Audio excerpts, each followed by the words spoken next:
برادران اسلام، محترم بھائیوں، عزیز نوجوانوں، سیرت نبی پاک صلی اللہ علیہ وسلم کے ضمن میں دروس سابقہ میں آپ نے کچھ باتیں سنی ہیں، اور اس سلسلہ وار سیرت کے دروس میں سے ہم درس کے اس مقام پہ پہنچے تھے یا سیرت طیبہ کے اس حصے میں پہنچے تھے کہ جب ابی طالب نے رؤسائے کفار قریش کے کہنے پر حضور صلی اللہ علیہ وسلم کو عرض کیا کہ محمد عربی صلی اللہ علیہ وسلم آپ کی قوم ہے، آپ کی قرابت دار ہیں، وہ چاہتے ہیں کہ آپ کچھ اپنے معاملے میں نرمی فرمائیں، تو حضور نے صاف انکار کیا۔ آپ نے فرمایا کہ اے عام میں یہ ایسا معاملہ نہیں ہے کہ جو میری ذات تک تعلق رکھتا ہو اور اس میں میں کچھ آگے پیچھے کر سکتا ہوں۔ میں تو اللہ کا بھیجا ہوا پیغمبر ہوں، اللہ کا بھیجا ہوا نبی ہوں، اللہ کا رسول ہوں، اور اللہ کے حکم پہ پابند ہوں۔ جو مجھے حکم ملتی ہے میں اس کی تعمیل کرتا ہوں، تو مجھ سے اس قسم کے مطالبے کرنے کی تو کوئی بات ہی نہیں۔ اب جب کفار ہر قسم کے یعنی اپنے سورس استعمال کرنے کے بعد دھونس، طاقت، دولت، لالچ جب سب میں ناکام ہو گئے تو انہوں نے تعذیب المسلمین یعنی مسلمانوں کو عذاب دینے کا پروگرام بنا۔ انہوں نے کہا کہ اب اور کوئی حل نہیں، اب ایک حل ہے کہ ہم مسلمانوں پر اتنے ستم توڑیں کہ یہ لوگ جو ہیں خود بخود حضور صلی اللہ علیہ وسلم سے ہٹ جائیں اور ڈر جائیں۔ جب یہ لوگ سب ہٹ جائیں گے، حضور کے ساتھ کوئی نہیں بچے گا، تو اس کے بعد صاف بات ہے کہ معاملہ جو ہے خود بخود ختم ہو جائے۔ تو اس تعذیب کے سلسلے میں بھی میں نے کچھ عرض کیا تھا کہ سیدنا بلال رضی اللہ تعالیٰ عنہ پر ظلم و تشدد کے پہاڑ توڑے گئے۔ اسی طرح بی بی سمیہ کو حتیٰ کہ شہید کر دیا گیا، اور یاسر اور عمار کو اتنی تعذیب کی گئی کہ حضور جب بھی گزرتے تو آپ ان کو تسلی دیتے اور فرماتے کہ صبر یا آل یاسر۔ بی بی زنیرہ کو اتنی مارا گیا کہ وہ اندھی ہو گئی۔ بی بی نہدیہ پہ ظلم و ستم کے پہاڑ توڑے گئے۔ خباب بن الارت کو انگاروں پہ لٹایا گیا، حتیٰ کہ آپ کی پشت میں گڑے پڑ گئے تھے کہ انگارے اندر گھس جاتے تھے۔ ان اشتعالات میں حضور صلی اللہ علیہ وسلم نے صحابہ کو اجازت دی اور فرمایا کہ تم حبشہ کی طرف ہجرت کر جاؤ، کہ میں نے سنا ہے کہ حبشہ کا جو بادشاہ ہے وہ بڑا عادل ہے، منصف ہے، اس کے دور میں کسی پہ ظلم نہیں ہوتا۔ تو 12 صحابہ نے ہجرت کی، جن میں سیدنا عثمان رضی اللہ تعالی عنہ اور ان کی زوجہ محترمہ رقیہ بنت رسول اللہ صلی اللہ علیہ وسلم بھی تھیں۔ اور حضور نے فرمایا کہ عثمان، اللہ کے نبی لوط و ابراہیم علیہ السلام کے بعد نبوت کے گھرانے میں سے تم پہلے شخص ہو جو ہجرت کر رہے ہو، اور اللہ کے نبی کی بیٹی بھی تمہارے ساتھ، حضرت حذیفہ، یہ سب ہجرت۔ ام عبداللہ جو تھیں، بات یہاں تک پہنچی تھی کہ ام عبداللہ جو تھیں وہ بھی ہجرت کے لیے نکلیں، تو راستے میں حضرت عمر سے ٹکرانا ہو گیا۔ حضرت عمر رضی اللہ تعالیٰ نے دیکھ دیا کہ ام عبداللہ جو ہے وہ سامان باندھے ہوئے اور تیار ہوئے کھڑی ہیں، تو حضرت عمر کو جب دیکھا تو گھبرا گئی۔ صاف بات ہے کہ حضرت عمر کا کفر کا زمانہ تھا اور بہت بڑے جبار تھے، اور یہ بھی ان لوگوں میں تھے جو مسلمانوں کو عذاب دیا کرتے تھے۔ تو ام عبداللہ بیچاری بہت گھبرائیں۔ حضرت عمر جب قریب آئے تو انہوں نے کہا کہ ام عبداللہ الا این تم الا ماذا تريدين، کیا چاہتی ہو، کہاں الا این، کدھر جا رہی ہو؟ تو اس نے کہا، اس کو بھی اب پھر بیوی ام عبداللہ جو تھی وہ بھی پھر غصے میں آ گئی۔ انہوں نے کہا عمر، اگر آپ لوگ ہمیں مکے میں نہیں جینے دیتے تو ہمیں مکہ چھوڑ کے جانے تو دو کم سے۔ آخر یہ کون سی انسانیت ہے کہ آپ لوگوں کو ہمارا دین قبول نہیں، آپ لوگوں کو ہمارا طریقہ پسند نہیں، ٹھیک ہے ہم مکہ چھوڑ کے جا رہے ہیں تو پھر ہمیں کیوں روکتے ہو؟ تو یہ کون سا طریقہ ہے انسانیت کا کہ اب ہمیں اس پہ بھی مجبور کرتے ہو کہ ہم مار کھانے کے لیے ضرور مکے میں رہیں؟ بھئی اگر ہم مکہ چھوڑ رہے ہیں تو آپ کو کیا تکلیف؟ اچھا اگر ہم برے ہیں تو آپ کے ملک سے چلے گئے، اگر آپ ہماری دعوت سے پریشان ہیں تو ہماری دعوت خود بخود ختم ہو گئی، ہم نے آپ کا ملک، آپ کا شہر، آپ کا علاقہ چھوڑ دیا۔ تو حضرت عمر کو بھی کچھ بات سمجھ آ گئی، تم نے کہا کہ ہاں اچھا ٹھیک ہے، تم نے جانا ہے تو جاؤ، میں تمہارا راستہ نہیں ہوں۔ اب اس کے بعد حضرت عمر رضی اللہ تعالی عنہ، یہ ان کے زمانے کفر کی بات ہے جو میں عرض کر رہا ہوں، ایک دن اپنے گھر میں آگے بیٹھے اور بڑے متفکر ہو کے بیٹھے، انہوں نے کہا کہ بھائی اب یہ روز روز کا جھگڑا جو ہے وہ قابل برداشت نہیں رہا کہ کبھی ہم عذاب دیں، کبھی لوگوں کو ماریں، کبھی لوگوں کو ستائیں، کبھی ہم انہیں انگاروں پہ لٹائیں، کبھی ہم انہیں گرم تپتی ہوئی ریت پہ سلائیں. آخر یہ کیا بات ہوئی؟ تو ہمارا جھگڑا تو پھر محمد رسول اللہ صلی اللہ علیہ وسلم سے ہے، تو کیوں نہ آپ سے فیصلہ کر لیا جائے اور آپ کو ہی نعوذ باللہ قتل کر دیا جائے تاکہ بات ختم ہو. تو عمر رضی اللہ تعالیٰ عنہ زمانے کفر میں ہیں اور بالکل فیصلہ کر کے کہ بس میں نے آج فیصلہ کر لیا ہے کہ سرزمین مکہ پہ اب یا عمر چلے گا یا محمد رسول اللہ صلی اللہ علیہ وسلم. انہوں نے بڑی تیاری کی، تلوار، اس زمانے میں جو اسباب تھے جنگ کے، تیر، تفنگ، زرہ، ڈھال، تلوار، سب سامان لے کے غصے میں بھرے ہوئے اور کہنے لگے کہ چلو زیادہ سے زیادہ اگر بنو ہاشم نے مقابلہ بھی کیا تو مجھے قتل کر دیں.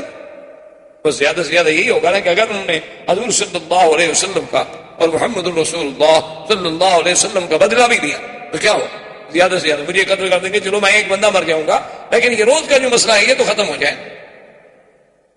وہ اسی جوش و غضب میں نکلے اور راستے میں نعیم ابن عبداللہ جو اسلام لا چکے تھے لیکن اب یہ انہوں نے کھل کے ظاہر نہیں کیا تھا کیونکہ کوئی ڈر کے مارے اسلام کو ظاہر نہیں کیا. نعیم ابن عبداللہ کہتے ہیں کہ میں نے حضرت عمر کو ایسے انداز میں چلتا ہوا اور اس طرح غصے میں بھرا ہوا پہلے کبھی نہیں دیکھا تھا. مجھے شک ہوا کہ اس کی نیت کوئی اچھی نہیں لگتی. میں قریب آیا اور میں نے روکا عمر کو اور میں نے کہا کہ عمر تم کیا چاہتے ہو؟ اور خیر ہے یہ کون سا وقت ہے بھائی آدمی بالکل مسلح ہو کے گھر سے نکل رہا ہے، کوئی لڑائی تو ہو نہیں رہی.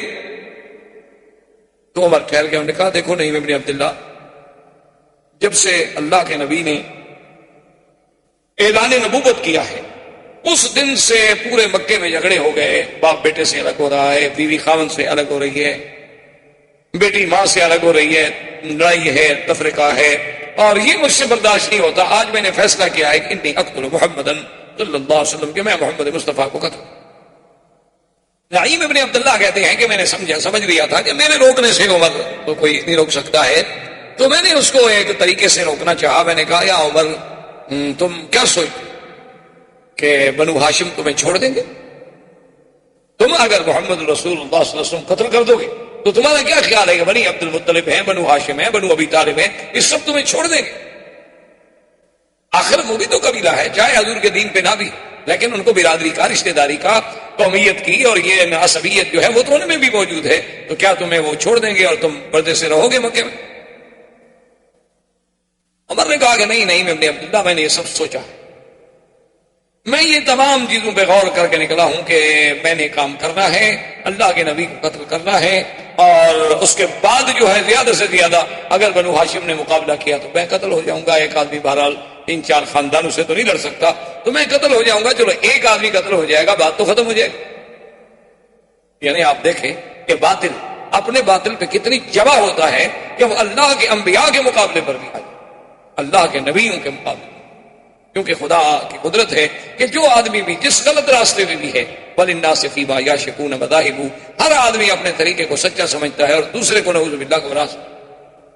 یعنی آپ دیکھیں کہ فرعون نے جب کہا کہ انا ربکم الاعلی، اتنا بڑا دعویٰ کہ میں خدا ہوں. دیکھیں اب یعنی یہ بات عقل سے بھی، ایک عقل والا آدمی بھی سمجھ سکتا ہے کہ کیا کوئی ایک بندہ جو ہے وہ خدا بن سکتا ہے، جو کھانے کا محتاج، پینے کا محتاج، سونے کا محتاج، جو اپنی حفاظت کے لیے پہرے کا محتاج، جو اپنے ضروریات زندگی اور حاجات کے لیے پیشاب کرنے کا محتاج، ہوا نکلنے کا محتاج، یہ بندہ کیسے خدا ہو سکتا ہے؟ یعنی ایک چھوٹے سے بچے سے بھی پوچھو کہ کیا یہ بندہ جو کھاتا ہے پیتا ہے خدا ہو سکتا ہے، وہ کیا پاگل ہے؟ یہ کیسے خدا ہو سکتا ہے؟ اتنا جھوٹا شخص، یعنی جس کے جھوٹے دعوے میں کوئی شبہ نہیں ہو سکتا. لیکن جب موسیٰ علیہ السلام نے آ کر اسے سچے دین کی دعوت دی تو پتہ ہے اپنی قوم کو کیا کہتا ہے؟ انی اخاف ان یبدل دینکم او ان یظہر فی الارض الفساد. کہتا ہے کہ مجھے ڈر ہے کہ موسیٰ علیہ السلام تمہارے دین کو بدل نہ دے، مجھے ڈر ہے کہ موسیٰ علیہ السلام جو ہے یہاں دنیا میں فساد نہ پھیلائے. یعنی اللہ کا نبی جو ہے سچا دین کے لانے والا، وہ تمہارے دین کو بدل دے گا. تمہارا دین تو بالکل ٹھیک ہے، اور موسیٰ علیہ السلام فساد پھیلائے گا. جو داعی امن ہے وہ فسادی. یہ ہمیشہ قاعدہ ہے کہ جتنا بھی آدمی کسی کو ہدایت کرے، آج بھی آپ دیکھ لیں کہ جتنی حق کی جماعتیں ہیں، جتنے صحیح دین پہنچانے والے لوگ ہیں، وہ لوگوں کے نزدیک غلط ہے، اور جتنے باطل ہیں، جتنے گمراہ فرقے ہیں، جتنے غلط کار فرقے ہیں، لوگ کہتے ہیں جی یہ ٹھیک ہے. اسی لیے حضور صلی اللہ علیہ وسلم کی ایک حدیث ہے کہ بدأ الاسلام غریبا وسيعود غریبا كما بدأ فطوبى للغرباء. غریب سے مراد یہ نہیں ہوتا جس کے پاس پیسے نہ ہوں. یہ تو ہمارے یہاں اردو میں ترجمہ ہوتا ہے نا کہ یہ امیر ہے اور یہ غریب ہے. ہمارے یہاں غریب امیر کے مقابلے پہ استعمال ہوتا ہے. یہاں غریب عربی میں کہتے ہیں اجنبی، ایک اوپرا آدمی جسے کوئی نہ پہچان. تو حضور نے فرمایا جب اسلام آیا تھا اس وقت بھی اجنبی لگتا تھا، ایک نئی چیز لگتا تھا کہ دیکھو جی یہ کیا ہے، خدا ایک ہے، اللہ کا نبی ایک ہے، کعبہ ایک ہے، ہم لات کو، عزا کو، منات کو، حبل کو، ان سب کو چھوڑ دیں. یہ ہمارے جتنے گرو ہیں، پنڈت ہیں، ہمارے بڑے بڑے کاہن ہیں، راہب ہیں، ان سب کو ہم چھوڑ دیں اور صرف ایک نبی کی بات مانیں. یہ کیا عجیب بات ہے بھائی. اس وقت بھی اسلام یعنی اجنبی لگتا تھا، ایک نئی بات لوگوں کو لگتی تھی. بدأ الاسلام غریبا، اور فرمایا ایک وقت آئے گا میری امت میں کہ اسلام مسلمان اربوں کی تعداد میں ہوں گے لیکن اسلام پھر بھی غریب بن جائے گا، پھر بھی اجنبی نہ کرے. اور آج دیکھ لیں آپ کہ عین اسی زمانے میں ہم گزر رہے ہیں کہ اگر آج آپ کے سامنے ایک آدمی نے ایمان سے کہیں پنڈلیوں تک چادر پہنی ہوئی ہو، باندھی ہوئی ہو، لمبا کرتا ہو، اس کے ہاتھ میں مسواک ہو، سر پہ اس نے پگڑی باندھی ہوئی ہو، اتنی لمبی داڑھی ہو، تو گھر سے بچے نکل کے بھی تاڑیاں پیٹیں گے کہ یہ کیا کارٹون ہے. کہیں گے پتہ نہیں یہ کس سیارے کی مخلوق ہے جو نیچے آ گئے. اور اگر اس کے مقابلے پہ اس نے باقاعدہ 3 پیس سوٹ پہنا ہوا ہو، ٹائی لگی ہوئی ہو، بو ہو، اور جناب پھر جوتے پر بھی اسی قسم کی بو لگی ہو، ہاتھ میں سٹک ہو اور بائیں ہاتھ سے کھاتا ہو، بات بھی کافروں کی زبان میں کرتا ہو، سب کہیں بہت پڑھا لکھا آدمی. انگریزی تو اتنی اچھی ہے نا کہ ایسی انگریزی تو ہم نے سنی نہیں، بہت پڑھا لکھا، بڑی اچھی انگریزی بولتا. یعنی آج کسی کے علم کی پہچان انگریزی زبان سے کی. اس سے بڑی کوئی بدبختی ہے مسلمانوں کے لیے کہ اس کی پہچان نہ تو عربی زبان سے کی جاتی، نہ قرآن و حدیث کے علم سے کی جاتی ہے، نہ اللہ رسول کی فرما برداری سے کی جاتی ہے، نہ اللہ رسول کی اطاعت سے کی جاتی ہے. بس نہیں جی یہ تو خیر ویسے کہ ہمارے یہاں ایک مولوی صاحب ہے نماز پڑھاتے ہیں، اچھی نیک آدمی ہے لیکن وہی پرانے ملا مولوی نماز ہی پڑھاتے ہیں. جی کیا یہ قرآن ہی بات ہے؟ جی کبھی رمضان شریف میں تراویح بھی پڑھاتے ہیں، حافظ بھی ہیں، بس ہیں بس ایسے بیچارے ملا آدمی مولوی. یعنی وہ بالکل گھٹیا آدمی ہے. ان کی چپراسی اور چوکیدار سے بھی گرا ہوں. چوکیدار اور چپراسی تو ان کی کوٹھی میں ایک کمرہ لے کے سروینٹ کوارٹر میں رہ سکتا ہے، وہ مولوی نہیں رہ سکتا. وہ اپنا مسجد میں سوئے چکے، اس نے جھاڑو بھی تو دینا ہے نا مسجد، تو وہ اذان بھی کہنی ہے، پھر پانی بھی بیچارہ نے بھرنا ہے غسل خانے میں تاکہ جب آپ وضو کرنے کے لیے آئیں تو آپ کو تو تکلیف نہ ہو. اور سردیوں کا موسم ہو تو آگ جلا کے پانی گرم بھی کرنا. یہ واقعات ہیں، حقائق ہیں. آپ ان کو جتنا چھپائیں یہ چھپ نہیں سکتے، یہ حقائق. کسی بھی آپ محلے میں چلے جائیں مسلمانوں کے محلے میں، وہاں آپ ایک کلرک کا اور ایک جامع مسجد کے عالم خطیب اور امام مسجد کا موازنہ کریں کہ معاشرے میں عزت کس کی زیادہ ہے. آپ کو خود نظر آئے گا کہ واقعی حضور نے سچ فرمایا تھا کہ پھر ایک وقت آ جائے گا کہ جب اسلام پھر اجنبی. عجیب. اب جناب اس کے بعد یہ ہوتا ہے کہ اب یعنی عمر نکلا ہوا ہے اللہ کے نبی کو کہ اللہ کا نبی ایک نئی چیز لے کے آیا ہے. نعوذ باللہ. نہیں ابن عبداللہ کہتے ہیں کہ جب میں نے دیکھا کہ عمر کے جذبات اس طرح بھی ٹھنڈے نہیں پڑ رہے تو اب یہ بڑا جبار آدمی ہے اور حضور صلی اللہ علیہ وسلم کے پاس تو کوئی پیرا بھی نہیں، آپ کے پاس تو کوئی سیکورٹی فورس بھی نہیں، تو یہ جا کر ہو سکتا ہے کہ حضور صلی اللہ علیہ وسلم پہ حملہ آور ہو اور حضور کو نقصان پہنچے. تو حضرت نعیم ابن عبداللہ فرماتے ہیں کہ پھر مجھ سے صبر نہ ہوا. میں نے کہا کہ عمر جس مقصد کے لیے تم اللہ کے نبی سے لڑنا چاہتے ہو وہی دین، وہی اسلام، وہی طریقہ تو تمہارے گھر میں داخل ہو چکا ہے، تمہاری بہن مسلمان ہو چکی ہے. پہلے تم اپنے گھر کی تو اصلاح کرو، محمد عربی سے تو بعد میں جا کے لڑو. یعنی میں نے اپنی طرف سے اس کا رخ بدلنا چاہا کہ کم از کم ابھی جا کر حملہ آور نہ ہو حضور پر، ہم حضور کو اطلاع تو دے سکیں نا. تو عمر جوش میں آ گیا، کہتے کیا کہہ رہے ہیں؟ میری بہن، عمر کی بہن، یہ کیسے ہو سکتا ہے کہ خطاب کی بیٹی جو ہے وہ مسلمان ہو جائے؟ نہ سبا وہ بھی صحابیہ بن گئی. انہوں نے کہا بھی تم جا کے تحقیق کر لو. تو اب عمر رضی اللہ تعالیٰ عنہ بجائے حضور صلی اللہ علیہ وسلم کے پاس دار ارقم کی طرف جانے کے اپنے گھر کی طرف لوٹے اور خدا کی شان دیکھے کہ جب وہ اپنے گھر کی طرف آئے تو اس وقت حضرت عمر کی بہن جن کا نام فاطمہ تھا اور ان کے شوہر جو تھے ان کا نام سعید بن زید تھا، وہ بھی مسلمان تھے. اور وہی صحابی جن کا میں نے پہلے عرض کیا تھا پچھلے درس میں بھی، حضرت خباب بن الارت رضی اللہ تعالیٰ عنہ، یہ آتے تھے قرآن پڑھانے کے لیے، اور کاغذوں پہ کچھ 2-4 صورتیں لکھی ہوتی تھیں، وہ آپ کو آہستہ آہستہ پڑھاتے تھے تاکہ حضرت عمر کے بہنوئی بھی اور بہن جو ہے وہ قرآن پڑھ لے. اور یہ اپنے گھر میں بیٹھے ہوئے قرآن کی مشق کر رہے ہیں، اور عمر غصے میں آ کے دروازے پہ جب قریب آیا، اس زمانے میں بڑے بڑے محلات تو تھے نہیں کہ بہت دور رکاوٹیں ہوں اور آدمی کھڑا ہو جائے، آدمی سیدھا دروازے تک آ جاتا. اندر سے دیکھا کہ آواز آ طٰہٰ مَا أَنزَلْنَا عَلَيْكَ الْقُرْآنَ لِتَشْقَىٰ. سمجھ نہیں آیا کہ کیا آواز آ. عمر رضی اللہ تعالیٰ نے غصے میں دروازہ کھٹکھٹایا. دروازہ جب کھٹکھٹایا تو سعید بن زید نے خباب بن الارت سے کہا کہ جلدی سے تم فلاں جگہ چھپ جاؤ، کیونکہ آپ جانتے ہیں عمر بڑا جبار ہے، اس کا اس ٹائم میں ہمارے گھر میں آنے کا کوئی سوال ہی پیدا نہیں ہوتا. اس وقت میں تو کبھی نہیں آیا بہن کے گھر. خیر دروازہ کھولا تو دیکھا کہ وہ بکھرا ہوا شعر بنا ہوا ہے. اس نے کہا کہ فاطمہ کیا پڑھ رہی تھی؟ اور مجھے پتہ لگا ہے کہ تم اسلام لا چکی ہو، تم نے بھی دین نبی محمد مصطفیٰ صلی اللہ علیہ وسلم قبول کر لیا ہے. بی بی فاطمہ نے پہلے تو ٹالنے کی کوشش کی. اس نے کہا کہ عمر نہیں ایسی بات نہیں، ہم آپس میں بات کر رہے تھے بس تمہیں. اور نے کہا کہ نہیں میں نے سنا ہے تم لوگ کچھ پڑھ رہے. اور اس سے میں آ کے بی بی کو مارا، اپنی بہن کو مارنا. اور اس کے بعد سعید بن زید بہنوئی آگے چھڑانے کے لیے آئے تو انہیں مارا. اب عمر کے سامنے کون ٹھہرے؟ آخر وہ تو اتنا بڑا طاقتور آدمی، اتنا بڑا جبار آدمی، قہار آدمی اور بڑا جنگجو آدمی، ایک عورت کیسے مقابلہ کر سکتی ہے؟ اب بی بی فاطمہ اپنے شوہر کو بچاتی ہے، شوہر اپنے بیوی کو بچاتا ہے، عمر دونوں کو مار رہے ہیں. اس کے بعد بیوی کا خون کھول اٹھا. اس نے کہا کہ یا عمر کیا کر رہے ہو؟ تمہیں شرم نہیں آتی عورت پہ ہاتھ اٹھاتے ہو؟ کیا تم کر رہے ہو؟ یہی تمہارا مذہب ہے؟ ایک میں تمہاری بہن میں صحیح، ایک عورت تو ہوں. اپنی بہادری اور تمہیں دکھلاتے ہو. سن لو، اگر تمہاری رگوں میں خطاب کا خون ہے تو فاطمہ کی رگوں میں بھی خطاب کا خون ہے. میں کٹ سکتی ہوں لیکن اب دین محمد مصطفیٰ نہیں چھوڑ. تم جو چاہ سکتے ہو کرو. اور جیسے کسی شاعر نے کہا کہ ادھر آؤ ظالم ہنر آزمائیں، تو تیر آزما ہم جگر آ. کہ تم جتنی ستم کر سکتے ہو توڑ لو ستم. لا اترک دین محمد ابدا، میں محمد بدری کا دین نہیں چھوڑ سکتی. اور تمہارے پاس جتنی قوت ہے، طاقت ہے، زور ہے، آزما ڈالو اپنا زور. دیکھو کہ آج پھر خطاب کی بیٹی مقابلہ کرتی ہے کہ نہیں. اب عمر کا دماغ میں آیا کہ آخر کیا بات ہے، اتنی مار کھانے کے بعد میں اس کا بھائی ہوں، آخر کوئی وجہ ہے. تو عمر بیٹھ گئے. اس نے کہا اچھا فاطمہ ایک بات تو سن.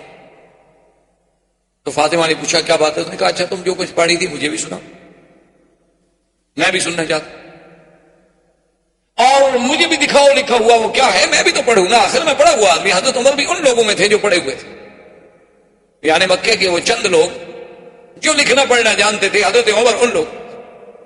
بی بی فاطمہ اخت عمر سیدنا عمر کی بہن نے کہا، اس نے کہا عمر ایسے نہیں ہو سکتا، ہم تمہیں لکھا ہوا مصحف نہیں دے سکتے، کیونکہ ہمارے نبی کا فرمان ہے کہ یہ اللہ کی کتاب ہے اور یہ اللہ کا کلام ہے، اسے کوئی پلید نہیں چھو سکتا.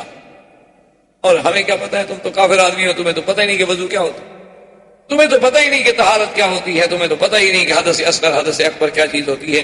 ہاں البتہ ایک شرط ہے کہ تم غسل کر لو، نہا لو، چلو اپنے عقل کے مطابق ہی نہ. اس کے بعد پھر جو ہے ہم آپ کو قرآن دیں گے یا آپ کو قرآن سنائیں گے. اور خباب بن الارت بھی باہر آ گئے، سعید بن زید بھی بیٹھ گئے، وہ حضرت عمر نے بھی غسل کر لیا. اور خدا کی شان ہے، یعنی ادھر اندازہ فرمائیں کہ ایک طرف یہ عالم ہے اور دوسری طرف صبر کا یہ عالم ہے کہ حدیثوں میں موجود ہے کہ اللہ کے نبی کعبۃ اللہ میں بیٹھے ہیں، خدا کے گھر میں بیٹھے ہیں اور کہتے ہیں اللہم اعز الاسلام، میرا اللہ میرے دین کو اسلام کو عزت دینی ہے تو دو آدمیوں سے ایک کو مسلمان کر دے، یا عمر کو مسلمان کر یا عمرو بن ہشام ابی جہل کو مسلمان کر دے، کیونکہ میرے ساتھ تو سب فقراء ہیں، ضعفاء ہیں، غریب ہیں، وہ ان کی مقابلت نہیں کر سکتے. کچھ بڑے لوگ آئیں گے تو کچھ دین کی بات. اور علماء نے، مفسرین نے، مورخین نے لکھا ہے کہ یہ بھی اللہ کی شان ہے کہ جب اللہ کے نبی آئے یا حضور کے بعد علماء آئے، داعی حق آئے، تو سب سے پہلے ساتھ دینے والے ہمیشہ غریب تھے. بڑے آدمیوں نے کبھی ساتھ نہیں دیا، الا قلیل، بہت چند خوش نصیب، بہت تھوڑے لوگ، بہت کم لوگوں نے، بہت تھوڑے لوگوں نے ایسا ساتھ. ہر دور میں یہ ہوتا آیا ہے. آج بھی دیکھ، آج آپ مسجدوں کی حاضری جا کے کسی بھی مسجد میں آپ ہندوستان میں جائیں، پاکستان میں، بنگلہ دیش میں، کسی بھی ملک میں آپ چلے جائیں اور مسجد میں جا کے کھڑے ہو جائیں اور نظر دوڑائیں کہ کتنے امیر آئے ہیں مسجد میں اور کتنے غریب ہیں، آپ کو فیصلہ خود بخود سامنے آ جائے۔ یعنی آپ اگر محلے میں نظر دوڑا لیں، اگر جس محلے میں آپ رہتے ہیں تو اس محلے کو تو بندہ جانتا ہے، کیونکہ بچپن میں وہی رہا، کھیلا کودا، بچپن انسان کا اس کی گلیوں میں گزرا، آدمی محلے کو اچھی طرح جانتا ہے۔ محلے میں آپ نظر دوڑا لیں کہ کتنے لوگ ہیں محلے میں جو مسجد میں جاتے ہیں اور کتنے لوگ ہیں جو نہیں جاتے، ان میں امیر کتنے؟ امیر آدمی جو ہے نا جی، غنی آدمی، ان کی مقدر میں ہدایت بہت کم۔ ہاں وہ آپ کو کلب میں نظر آئیں گے، وہ آپ کو سینما پہ، کسی اپنا پب میں، یا کہیں کوئی گانے بانے کی محفل شہفل ہو تو وہاں آپ کو بڑے بڑے لوگ سب سے پہلی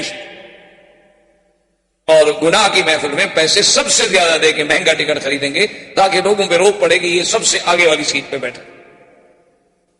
تو اب جناب یہ عالم تھا کہ حضرت خباب ابن الارت بھی بیچارے ایک عام آدمی تھے، تو جب جناب انہوں نے کہا کہ غسل کر دیا، قرآن سامنے رکھا اور قرآن پڑھا کہ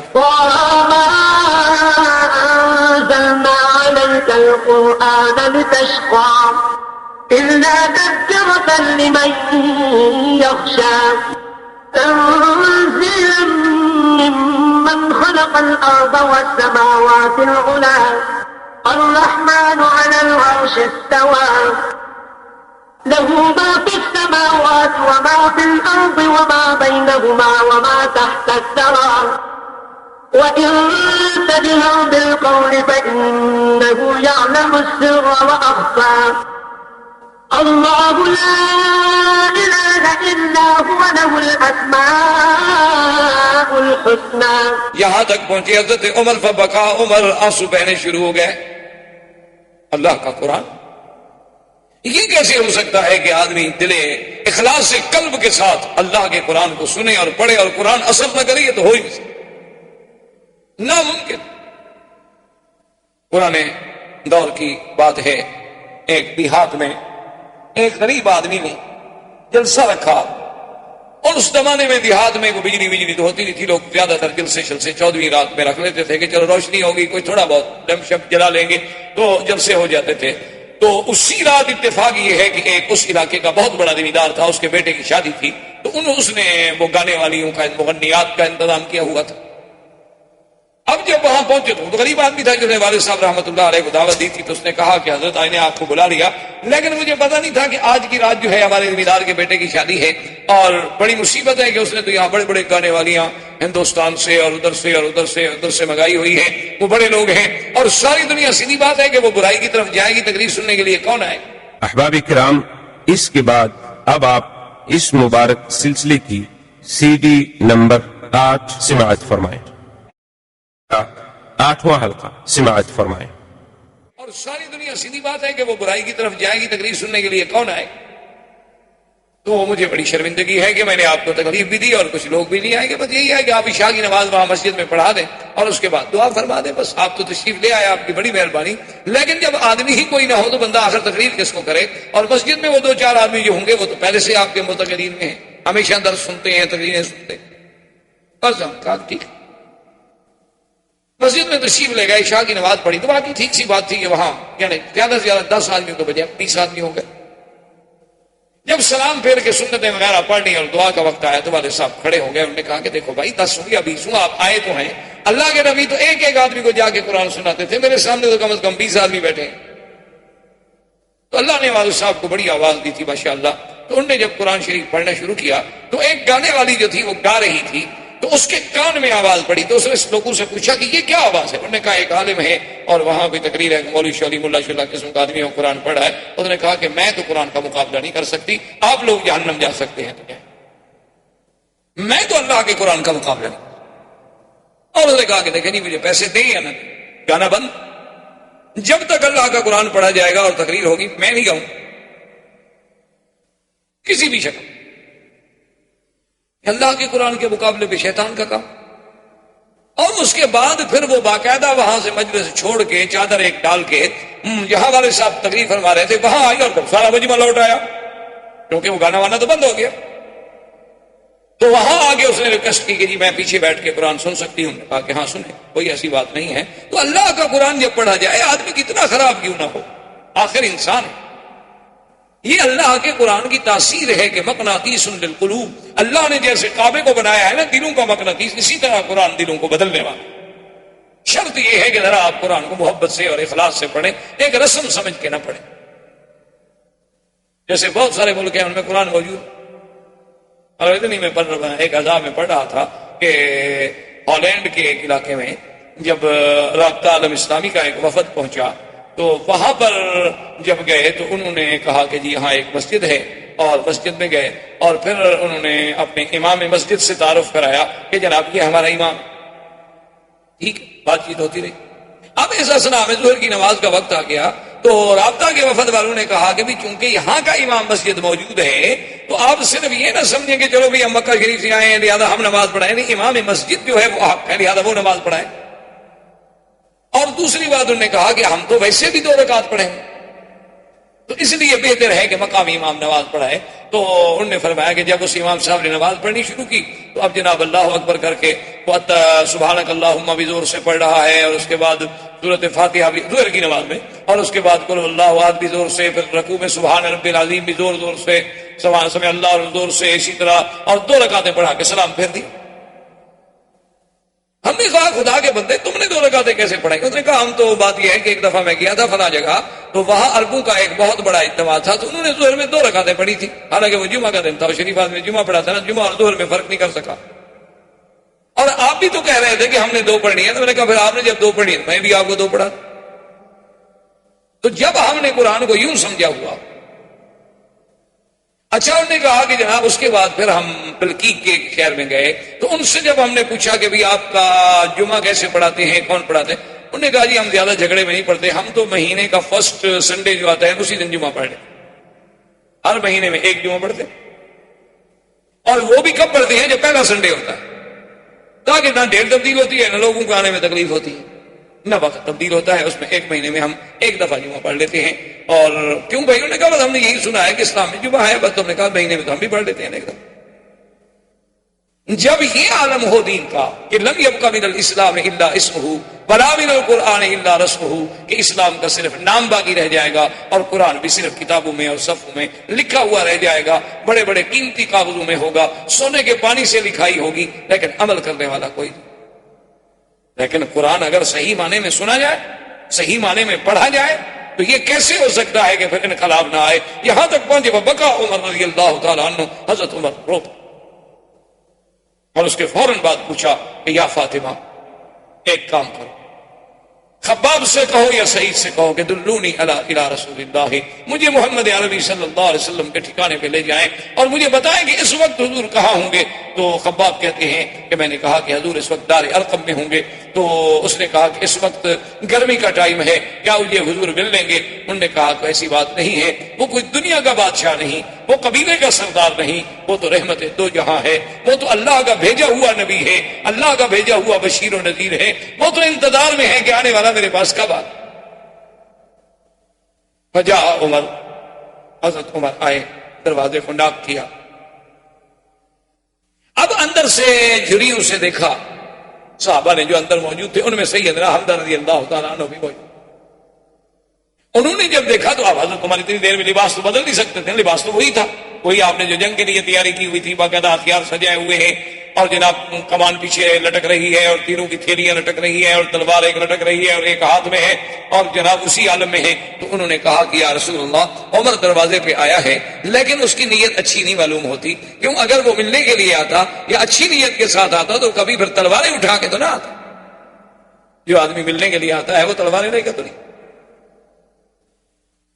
حضرت حمزہ رضی اللہ تعالیٰ عنہ اسد اللہ و اسد رسول، ام رسول اللہ، میرے مدنی کے چچا ہیں جن کا لقب ہے اللہ کے شیر، اللہ کے رسول کے شیر. حضرت حمزہ این شباب ہے، بچپن ہے، ابھی ابھی گویا یوں سمجھے جیسے ہم کہتے ہیں نا مسیں بھیگ رہی ہیں، ابھی ابھی بال نکل رہے ہیں. حضرت حمزہ نے کہا کیا کہہ رہے ہیں، کیا بات کر رہے ہیں؟ کھول دو دروازہ، آنے دو عمر کو. اگر عمر کی نیت ٹھیک ہے، اگر عمر کسی صحیح ارادے سے آیا ہے تو ہم اپنی آنکھیں بچھانے کے لیے تیار ہیں اور اگر عمر کی نیت خراب ہے اور اس نے میرے مدنی سرکار کو تکلیف دینے کی کوئی بات سوچی ہے تو خدا کی قسم ہے تم گواہ ہو جاؤ کہ تلوار بھی عمر کی ہوگی اور گردن بھی عمر کی.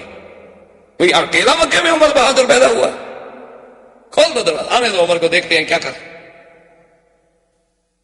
دروازہ کھولا, عمر تو پہلے بیٹھ چکے تھے, نظریں جھکی ہوئی ہیں, حضور کے سامنے آئے. ایک روایت میں آتا ہے فجذبہ بثوبہ, حضور پاک نے کپڑے سے پکڑ کے جھٹکا دیا. فرمایا ابھی تک وہ وقت نہیں آیا عمر, ما انا وقت اسلام کا یا عمر, کیا ابھی تمہارا وقت نہیں آیا کہ تم اسلام لے آؤ؟ کیا ابھی وقت نہیں آیا کہ تم ایک خدا کی توحید کو سمجھو؟ کیا ابھی وقت نہیں آیا کہ تم بتوں کی عبادت سے باہر نکلو؟ کیا ابھی وقت نہیں آیا کہ تم محمد مدنی کی رسالت کا اقرار کرو؟ عمر کیا ہے؟ ابھی حضور کہہ رہے ہیں, انہوں نے کہا اشہد ان لا الہ الا اللہ واشہد ان محمد رسول اللہ فکبر رسول اللہ فکبر اصحابہ. جب حضرت عمر نے کہا اشہد ان محمد رسول اللہ, حضور اتنی خوشی ہو رہا, اللہ اکبر, سب صحابہ نے اللہ اکبر کے نعرے بلند, تکبیر کی دھوم ہو گئی. حضرت عمر مسلمان ہو گئے رضی اللہ تعالی عنہ. اور اس کے بعد بیٹھے ہیں, ایک صحابی نے کہا عمر تم تو تلواریں اٹھا کے قتل کے ارادے سے نکلے تھے, لیکن تمہیں پتہ نہیں ہے کہ رات تیرے لیے محمد عربی اللہ کے کعبے میں بیٹھ کے دعائیں کر رہے تھے کہ اللہم اعز الاسلام باحد الامرین, کہ میرا اللہ ان دو میں سے ایک کو مسلمان کر دے, یا عمر کو مسلمان کر دے یا عمرو بن ہشام کو مسلمان کر دے. محمد عربی تو تیرے لیے دعائیں کر. حضرت عمر رضی اللہ تعالی عنہ کہ اسلام سے اتنی خوشی ہوئی صحابہ کو, اتنی خوشی ہوئی صحابہ کو کہ جس کا کوئی تصور نہیں. اور بلکہ ایک روایت میں ہے کہ جبریل, اور انہوں نے آگے کہا کہ یا محمد آج تو آسمانوں پر اللہ کے فرشتے بھی خوشی کر کہ اسلم عمر, عمر مسلمان ہو. وہ جبار جو سب سے بڑا دشمن تھا, جو سب سے بڑا مخالف تھا, جو سب سے بڑا معارض تھا, آج وہ بھی اسلام لے آیا. تو کچھ دیر گزر گئی تو اس کے بعد عمر رضی اللہ تعالی عنہ نے حضور کی خدمت میں عرض کیا کہ یا رسول اللہ میں ایک بات کہتا ہوں. حضور نے فرمایا کہو عمر کیا بات؟ انہوں نے کہا حضور السنا علی الحق وهم علی الباطل. عمر ہے نا, اب کریے زبان ہے, یہ تو عمر ہے نا جسے تاریخ مانتی ہے, دنیا مانتی ہے. تاریخ انسانیت میں ایسے لوگ بڑے کم پیدا ہوئے, اتنے بڑے جینیس. انہوں نے کہا کہ یا رسول اللہ صلی اللہ علیہ وسلم السنا علی الحق وهم علی الباطل, کیا یہ بات ٹھیک نہیں کہ ہم حق پر ہیں اور مکے کے مشرکین جو ہیں وہ باطل پہ ہیں؟ حضور نے فرمایا بالکل. انہوں نے کہا حضور یہ کیا بات ہوئی کہ یعبد اللات والعزیٰ, کہ لات و عزیٰ جیسے جھوٹے خداؤں کی عبادت تو کھل کے کی جائے مکے میں, جھوٹے معبودان باطلہ, منات ہے, لات ہے, عزیٰ ہے, یہ کیا ہے؟ اب تو میری آنکھیں کھل گئی ہے نا, یہ تو حجر ہے, اسلام ہے, کیا ہے؟ کچھ بھی نہیں. ان کی عبادت جو ہے یعبد اللات والعزیٰ فی المسجد, مسجد الحرام میں لات و عزیٰ کی عبادت تو کھل کے کی جائے, اور ہم سچے خدا کی عبادت جو ہے وہ کبھی مکانوں کے اندر, کبھی دار ارقم میں, کبھی بیت ام ہانی میں چھپ چھپ کے کریں. یا رسول اللہ یہ میری غیرت گوارا نہیں کرتی. کم از کم ہم 40 مسلمان ہیں, آپ حکم دیں صحابہ کو, آپ آگے چلیں, مسلمان آپ کے پیچھے چلیں. ایک طرف عمر ہوگا, ایک طرف حمزہ ہوگا. آج ہم دیکھتے ہیں کہ کون قریش ہم پر ہوگا. آج بھی مہربانی کریں, ہمیں ایک دفعہ تو کھل کے عبادت کر رہے تھے. حضور صلی اللہ علیہ وسلم راضی ہو گئے. تو اب اس منظر پہ یعنی آپ غور کریں کہ آج وہ دعوت سری جو تھی عمر کے آنے سے, ذرا اپنا دعوت بعثت کے بعد اللہ کے نبی کی جو دعوت تھی توحید کی دعوت, آج اس کا رنگ بدلا کہ وہ اندر سے باہر آ. پہلے دعوت ہوتی تھی لیکن علیحدہ گھروں میں چپکے سے. آگے حضور صلی اللہ علیہ وسلم ہیں اور پیچھے 40 صحابہ ہیں, دائیں آپ کے سیدنا حمزہ ہیں, بائیں حضرت عمر ہیں, اور سب صحابہ جو ہیں, ایک حدیث میں آتا ہے, ایک روایت میں آتا ہے کہ بس تھوڑے تھوڑے وقفے سے یہ کہہ رہے ہیں کہ لا الہ الا اللہ اللہ اکبر, لا الہ الا اللہ اللہ اکبر, یہ کہتے ہوئے بڑھ رہے ہیں. اسی پہ اقبال نے کہا تھا نا, اگرچہ بت ہیں جماعت کی آستینوں میں, مجھے ہے حکم اذان لا الہ الا اللہ. حضرت عمر ساتھ ہیں, اور قریش کو پتہ چلا, انہوں نے کہا کہ اسلم عمر, عمر مسلمان ہو گیا. قریش بھاگ کے آ رہے ہیں, روسائے قریش ہے, ابی جہل ہے, ابی لہب ہے, عتبہ ہے, عتیبہ ہے, شیبہ ہے, ربیعہ ہے, ولید بن المغیرہ ہے, عقبۃ بن ابی معیط ہے, امیہ بن خلف ہے, ابی بن خلف ہے, بڑے بڑے روسائے قریش.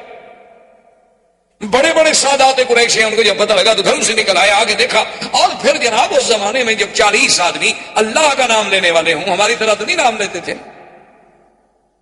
وہ تو پورے مکے کی گلیاں گونج رہی تھیں، اللہ کا حرم گونج رہا تھا، مکے کے پہاڑ گونج رہے تھے، معلوم ہوتا تھا کہ پہاڑ بھی ساتھ ذکر کر رہے ہیں اور اللہ کا نام لے رہے ہیں، اور صحابہ کی جماعت چلی جا رہی ہے کہ لا الہ الا اللہ، اللہ اکبر اللہ اکبر، اور سارے قریش کھڑے ہیں حیران ہو کے، دیکھ رہے ہیں کہ یہ کیا ہو گیا، یہ کیا ہو، کیسا انقلاب آ گیا۔ جب بالکل مسجد الحرام کے قریب آئے تو عمر نے کان جہیر الصوت، حضرت عمر بڑے بلند آواز، بڑا اللہ نے انہیں یعنی جبروت، طاقت، قوت، صلاحیتوں سے نوازا تھا، اتنی آواز میں شدت تھی کہ کبھی اگر بعض مورخین تو ایسا بھی لکھتے ہیں کہ عمر کبھی اگر غصے میں آ کے دھاڑ دیتے تھے تو عورتوں کے حمل گر جاتے تھے، لیکن یہ بات ہمیں کسی حدیث میں نہیں۔ بہرحال اتنا کوئی شک نہیں کہ بلند آواز۔ حضرت عمر کھڑے ہو گئے، قافلہ رک گیا، اور کفار قریش کو مخاطب ہو کے کہا کہ اس نے کہا کہ سودائے قریش، رؤسائے قریش سن لو، اگر تم میں سے کسی کو شک ہو ابن خطاب پر تو سن لو تم بھی کہ اشہد ان لا الہ الا اللہ واشہد ان محمد رسول اللہ، اور اس کے بعد میں تمہیں کہتا ہوں آگے بڑھو اگر آج تم نے اپنے بچوں کو یتیم کرانا، اور آج جس کو یہ شوق ہو کہ اس کی عورت بیوہ ہو جائے، بچے یتیم ہو جائے، تو عمر کی تلوار کا مقابلہ۔ اب قریش تو ان کے لیے تو یہ صدمہ ایسا تھا نا کہ اسی میں واضح پاگل ہو گئے، ان کی ہمتیں تو اسی میں ٹوٹ چکی تھی کہ پہلے تو مسلمان ہوتا تھا نا کہ خباب، حضرت بلال، یاسر، عمار، بی بی سمیہ، بی بی نہدیہ، غریب ضعیف کمزور لوگ، عبداللہ ابن مسعود رضی اللہ تعالیٰ عنہ آئے، ابی ذر رضی اللہ تعالیٰ عنہ آئے، بڑے ضعفاء لوگ تھے، عمر تو آخر ایک قریش میں سے ایک بہت بڑے ستون تھے، تو ان کے لیے تو پہلے ابھی اس حیرت سے نہیں نکلے تھے، لیکن مقابلہ کریں تو کیسے کریں۔ حضرت عمر رضی اللہ تعالیٰ عنہ نے آپ کی قیادت میں حضور صلی اللہ علیہ وسلم سرکار کی غلامی میں آئے، مکے میں آ کے ذکر اللہ کا نام ہوا، عبادت کی گئی، نمازیں پڑھی گئیں، اور اس کے بعد پھر مسلمان حضور صلی اللہ علیہ وسلم کے ساتھ اسی طرح جس انداز میں آئے تھے واپس اپنے اپنے گھروں کو چلے گئے۔ اب قریش نے کہا کہ دار الندوہ میں میٹنگ بلاؤ، یہ تو بڑا مشکل مسئلہ ہو، اب کیا؟ دار الندوہ میں جب جمع ہوئے، بڑے بڑے سردار جمع ہوئے، انہوں نے کہا کہ اب مشورہ کریں، اب ہمارے پاس کیا حل ہے، یہ تو حضرت عمر بھی مسلمان ہو گیا۔ انہوں نے کہا ایسا کرتے ہیں کہ آج ایک نئی تجویز رکھتے ہیں حضور صلی اللہ علیہ وسلم کے سامنے۔ انہوں نے کہا جی وہ کیا تجویز ہے؟ انہوں نے کہا ایک نئی تجویز پیش کرتے ہیں حضور صلی اللہ علیہ وسلم کے سامنے، اور ہمیں بالکل یقین ہے کہ اس تجویز پہ اللہ کے نبی جو ہے وہ مان گئے۔ حضور صلی اللہ علیہ وسلم تشریف لائے، آپ کو بلایا گیا۔ رؤسائے کفار قریش نے کہا کہ یا محمد صلی اللہ علیہ وسلم، آج ہم نے ایک نیا اختراع، نئی تجویز رکھی ہے جو امید ہے کہ آپ کو بڑی پسند آئے گی، اور یہ روز کا جو جھگڑا ہے یہ بھی ختم، اور ایسی تجویز ہے کہ آج تک ہم نے آپ کے سامنے نہیں رکھی، اس پہ مہربانی کر کے آپ بڑے ٹھنڈے دل سے غور کریں۔ انہوں نے فرمایا ٹھیک ہے، کہو کیا بات ہے۔ انہوں نے کہا کہ بات یہ ہے کہ ہم نے اب یہ فیصلہ کر لیا ہے کہ آپ اور ہم سلو کر لیتے ہیں، ایک دن جو ہے آپ ہمارے خداؤں کی عبادت کریں اور ایک دن ہم آپ کے خدا کی عبادت کرتے ہیں، سلو کر لیں، جھگڑا ختم کر۔ فرفض رسول اللہ، حضور نے فرمایا کیا کہہ رہے ہیں؟ انہوں نے کہا اچھا حضور اگر آپ کو یوں منظور نہیں نا، چلو ایسا کریں، ایک دن جو ہے آپ ہمارے آلیہ کی تعظیم کریں، عبادت کریں، ان پہ آپ سلام کریں، ان پہ آ کے مسا کریں، انہیں چومیں چاٹیں، اور 8 دن جو ہے نا ہم آپ کے خدا کی عبادت کریں گے۔ دیکھو ہم 8 دن، آپ ایک دن۔ حضور نے فرمایا یہ بھی قبول نہیں۔ انہوں نے کہا اچھا حضور ہم ایک قدم اور آگے بڑھتے ہیں کہ آپ ایک دن عبادت کریں، ہم 1 مہینے تک آپ کے خدا کی عبادت کریں۔ حضور نے فرمایا یہ بھی قبول نہیں۔ انہوں نے کہا کہ اچھا جناب ہم اس سے بھی اور آگے جاتے ہیں، آپ 1 دن کے لیے ہمارے خدا کی عبادت کریں، ہم 1 سال تک آپ کے خدا کی عبادت کریں، چلو مسئلہ ختم کرو، جھگڑا تو نہ ہونا۔ حضور نے فرمایا بدبختو تم کیا سمجھ، 1 دن عبادت کرو یا 1 گھڑی عبادت کرو، بندہ تو کافر ہو گیا۔ غیر اللہ کی عبادت جو ہے وہ یہ تو نہیں ہے نا کہ جیسے آج کل مسلمان ہیں نا جی ماشاءاللہ، وہ بھی باہر تبوت شاہ حسین میں ایک فارسی میں محاورہ مشہور ہے کہ ہر تبوت پہ شاہ حسین کہنے کے لیے ہماری قوم تیار ہے، ان کو حضرت حسین کی شہادت سناؤ یہ رونے لگ جاتی ہے، ان کو کہو یزید بہت بڑا بہادر تھا، بہت بڑا ایڈمنسٹریٹر تھا، پھر بھی خوش ہو جاتی ہے، اچھا آدمی بڑا اچھا تھا، منتظم تھا، دیکھو نا اتنا بڑا حادثہ ہو گیا، کنٹرول کیسے کیا، کوئی گڑبڑ کی، ہلنے نہیں دیا کسی کو، تم ایک سید کو مار کے دیکھ لو، اس پہ بھی حاضر ہیں، تعریف کرنے کے لیے تیار ہیں ماشاءاللہ. ان سے کہو ماشاءاللہ کہ جناب کل نماز پڑھیں گے، بارش آ رہی، کہیں گے بہت اچھی بات ہے، اور کہیں گے جی رات اچھی فلم لگی ہو، کہیں ٹھیک ہے جی ادھر بھی چلیں، کوئی ایسی بات نہیں، دونوں راضی رہیں، اللہ بھی راضی رہے، شیطان سے بھی تعلق قائم رہے. صبح کو بھی اور شام کو توبہ، رند کے رند رہے اور مسلمانی بھی نہ گئی. ماشاءاللہ مسلمان بھی ہیں، وہ تو رات کو بھی ہیں نا، دن کو تو نماز پڑھتے. تو اس لیے ان کو سمجھ، حضور نے فرمایا ظالمو کیا کہہ رہے ہو. اللہ کے قرآن کی یہ سورت جو تھی نا، قل یا ایھا الکافرون لا اعبد ما تعبدون ولا انتم عابدون ما اعبد ولا انا عابد ما عبدتم ولا انتم عابدون ما اعبد لکم دینکم ولی دین. اللہ نے فرمایا میرے بدنی کھڑے ہو کے برات کا اعلان کر دیں کہ کافروں کیا لا اعبد ما تعبدون، میں تو ہرگز عبادت نہیں کر سکتا ان چیزوں کی جن کی تم پوجا کرو. اور تم کیا کرو گے کہ ایک دن اگر اپنے خدا کو پوجو گے تو پھر میرے خدا کو عبادت کرنے کا کیا مطلب ہوا؟ یہ کیا بات ہوئی کہ قبر پہ بھی سجدہ اور خدا کے گھر پہ بھی سجدہ؟ یہ کیا بات ہوئی کہ یا اللہ تو بھی رحم فرما اور یا علی تو بھی مشکل کشائی کر دے، یا رب العالمین یا ارحم الراحمین اور یا دستگیر اور یا معین الدین اجمیری؟ یہ کیا تماشا؟ یہ کوئی دین تو نہیں ہے. لکم دینکم ولی دین، پھر تمہیں تمہارا دین مبارک، مجھے میرا دین، تمہیں تمہارا طریقہ مبارک، ہمیں ہمارا طریقہ مبارک. ہم اپنی بات پہ رہیں گے، تم باطل کو نہیں چھوڑنا چاہتے ہو اور اللہ کے نبی سے تقاضا کرتے ہو کہ وہ حق کو چھوڑ دو. اب کافر اس سے بھی ناکام ہو کہ بھئی یہ بات بھی ہماری نہ چلی. اب ہم نے تو بڑا اچھا راستہ نکالا تھا، اسی لیے جیسے ہوتا ہے نا جی، آج کل لوگ کہتے ہیں کہ دیکھو نا جی بہرحال دیکھیں آپ لوگ اتنے سخت مولوی بھی نہ بنا کریں، ہم بھی آپ کی تقریریں سننے کے لیے آ جاتے ہیں تو کبھی کبھی آپ بھی ہمارے ساتھ چلے جایا کریں، کوئی خاص فرق نہیں پڑتا. آدمی تھوڑا سا نرم ہونا چاہیے. یہ جو سختی ہے نا مولویوں میں کہ ہر وقت دین اور ہر وقت نماز اور ہر وقت روزہ اور ہر وقت اللہ کا نام اور ہر وقت داڑھی رکھو، ہر وقت مسواک کرو، یار یہ کیا ہے؟ بس ایک دفعہ آپ نے کہہ دیا، بڑے لکھے لوگ ہیں، سمجھدار ہیں، ہمارا دین قبول کرنے کو جی نہیں چاہتا. یہی بے عین ہی کافر کہتے تھے. اس لیے قرآن نے کہا وَدُّوا لَوْ تُدْهِنُوا فَيُدْهِنُونَ. اللہ نے فرمایا میرا نبی کافر تو یہ چاہتے ہیں کہ ذرا تم نرم ہو جاؤ تاکہ وہ بھی نرم ہو جائیں. لو تدہن، دہن کہتے ہیں جب کسی چیز کو تیل لگا لو نا ذرا جلدی سے نرمی سے رسی نکل جاتی ہے. تو اللہ نے فرمایا کہ یہ تو چاہتے ہیں کہ ذرا آپ نرم ہو جائیں، تھوڑا سختی نہ کریں، تھوڑا ان کو اجازت دے دیں کہ اپنے اور وہ بھی تھوڑے سے فرمایا فلا تطع المکذبین. حضرت خبردار کبھی کسی جھوٹے کی اتباع نہیں. اللہ کے دین میں کوئی لچک نہیں، عقیدے میں کوئی لچک نہیں، توحید میں کوئی لچک نہیں. لچک ہوتی ہے دنیاوی معاملات میں، لچک ہوتی ہے اخلاق میں، ایانت میں. اللہ کے دین کے عقیدے تو نہیں بدلے جا سکتے لچک میں. اللہ تبارک و تعالیٰ کے پیغمبر نے جب ان کی اس بات کو بھی ٹھکرا دیا تو اب انہوں نے سوچا کہ بھئی اس میں بھی ہم ناکام گئے تو اب اور کوئی حل نکالیں کہ اللہ کے نبی کا ہم مقابلہ کر سکیں. تو اب ابو جہل بدبخت نے ایک اور بات سوچی. وہ آیا اور کہنے لگا کہ محمد عربی صلی اللہ علیہ وسلم آپ ہمارے خداؤں کو گالی دیتے ہیں، لات کو برا کہتے ہیں، عزا کو برا کہتے ہیں، منات کو برا کہتے ہیں. میں آپ کو روک رہا ہوں، اگر آپ نے پھر ان کو برا کہا تو میں آپ کے خدا کو گالی دوں گا. اللہ کے نبی نے فرمایا کہ ابو جہل بدبخت، ہمیں تو خدا نے منع کیا ہے کہ کسی غیر کے بت کو بھی ہم گالی، ہم تمہارے خداؤں کو کب گالی دیتے؟ ہمارا دین تو ہمیں یہ اجازت ہی نہیں دیتا کہ ہم کسی کو گالی دیں، ہم کسی کے دین کو گالی دیں. ہمارے اسلام میں یہ گنجائش نہیں ہے. تم کیا کہہ رہے ہو کہ ہم تمہارے خداؤں کو ہم تو کہتے ہیں کہ یہ خدا نہیں ہے. تم اس بات کو اگر گالی سمجھتے ہوتی ہے الگ بات.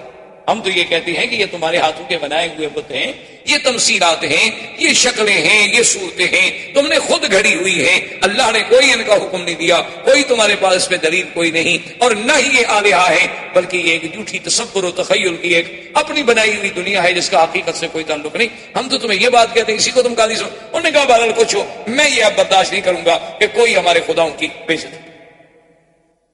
اب بات اور تقابل میں آ گئے. اللہ تبارک و تعالیٰ کے نبی، اللہ تبارک و تعالیٰ کے نبی پر ایمان لانے والے وہ اپنی بات پہ جمے ہوئے ہیں اور کفر نت نئے بہانے سوچ رہا ہے کہ کس طرح مسلمانوں کو اپنے اسلام سے ہٹائے. اللہ تبارک و تعالیٰ آپ کو مجھے اسلام پہ قائم و دائم رکھے. وما علینا الا البلاغ. اللهم سلمنا ولا تسلمنا وامنحنا ولا تمتحنا. اللهم اكرمنا ولا تهنا. اللهم زدنا ولا تنقصنا. اللهم اعطنا ولا تحرمنا. اللهم اسرنا ولا تؤثر علينا. اللهم اجعلنا في ضمانك وامانك واحسانك. صلى الله تعالى على خير خلقه سيدنا محمد وعلى اله وصحبه اجمعين.